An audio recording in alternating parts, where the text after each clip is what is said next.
Right, the Gauteng COGTA MEC Lebogang Maile released the findings of the Gauteng Municipalities Inquiry today, identifying 12 issues affecting municipalities. The chairperson of the inquiry, Professor Trevor Fowler, joins us now to examine this a little bit further. Prof, good evening and thank you very much for your time. Good evening, Thabo, and good evening to your viewers.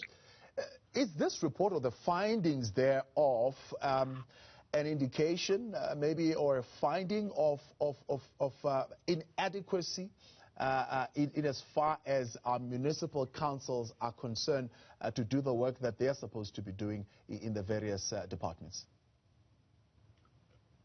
Well, the committee found several issues that, frankly, have been there for many years, and they emerge every now and then. And are repeated over and over again. So it's one of the things that we've really looked at, is to say, how do we address these problems so that they don't repeat? And we've made a number of recommendations in that regard. Some of them, go ahead. We'll get to the recommendations in a moment. So I still want to know, so where is the point of disconnect between the administrative but also the political interfaces, and why are they unable to resolve these issues which you say have been raised time and again for a period of over years?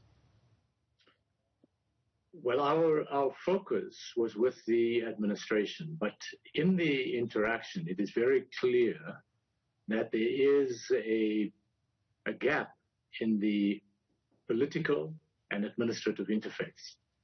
Specifically, what we're referring to is that the oversight of the administration is not adequate.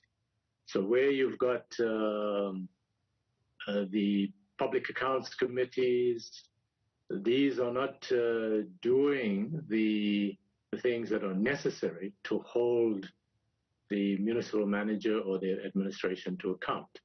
For instance, in many municipalities, they've got unfunded budgets, means that their expenses are greater than the income they receive, which in the end is not supposed to be adopted, yet those unfunded budgets go through the council and are adopted, which means that there's a lack of leadership in that regard.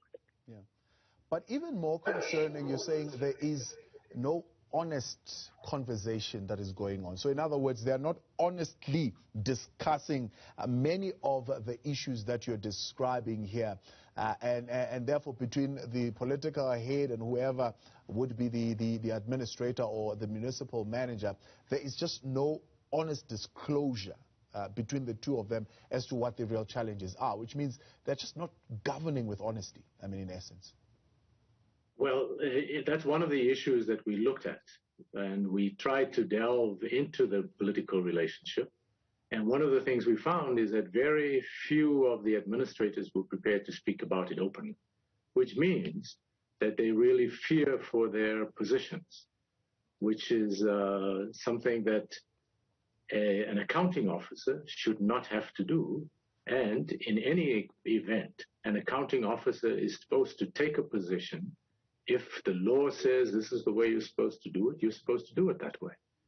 Because if you lose your job because you have done the right thing, it is better than losing your job because you've done the wrong thing, and it impacts your credibility and you don't get a job anywhere else. I mean, in your honest view, having conducted this inquiry, is there a municipality anywhere that honestly and effectively carries out the mandate of municipalities, that of service delivery to the people? Well, it varies from municipality to municipality. So one of the municipalities that seem to have been able to dot all the I's, so to speak, is Midvaal. They somehow have got it down correctly, though recently they seem to be struggling a bit. But over a number of years, they've been able to really hold their administration to account.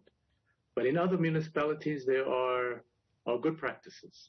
So, for instance, in Ekurhuleni, we found that there were a good approaches to involving people in the decision-making process, which is a constitutional requirement.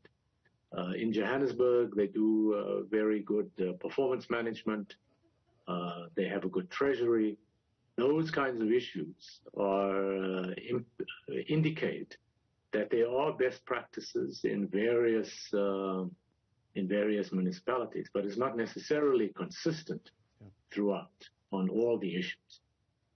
Let's get to the issues then, the 12 issues that you raise. You're saying there is, number one, no dedicated vision for each region. Expand for us on and what actually that finding means and what you found out.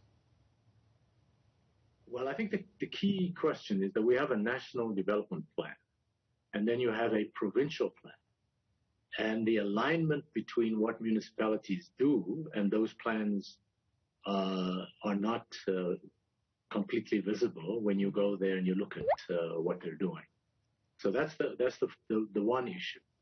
The second issue, where you have set out a clear vision, the vision is what you want to achieve, but in putting forward your vision that you want to achieve, you also have to identify those areas that are obstacles, which means that you have key priorities that you need to address, and you're not taking a scattergun approach, but a prioritized approach which will ensure that you have effective management and effective execution of remedies to right those problems that you've identified.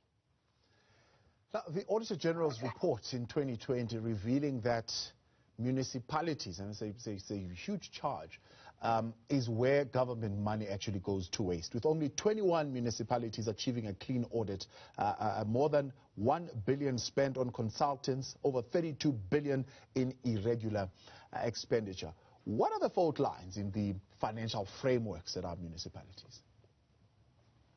Well, we've spent quite a bit of time on the financial framework. So some of the issues relate to ensuring that you have proper controls to ensure that you know where money is spent, you are able to control it, that there should be different levels of controls, not just at the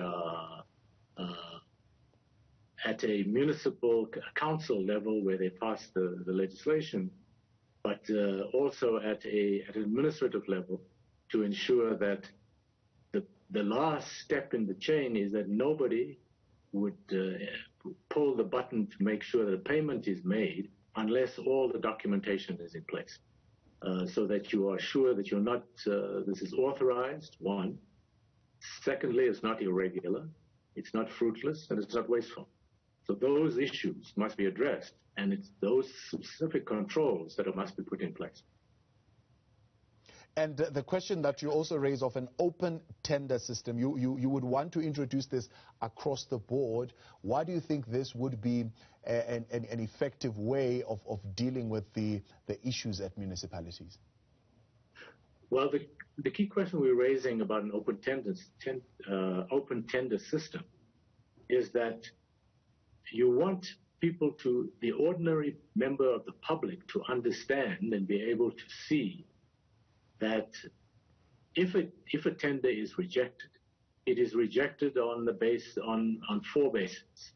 There are technical issues, meaning that they did not put in a tax certificate or something like that. That's technical, but it must be competitive.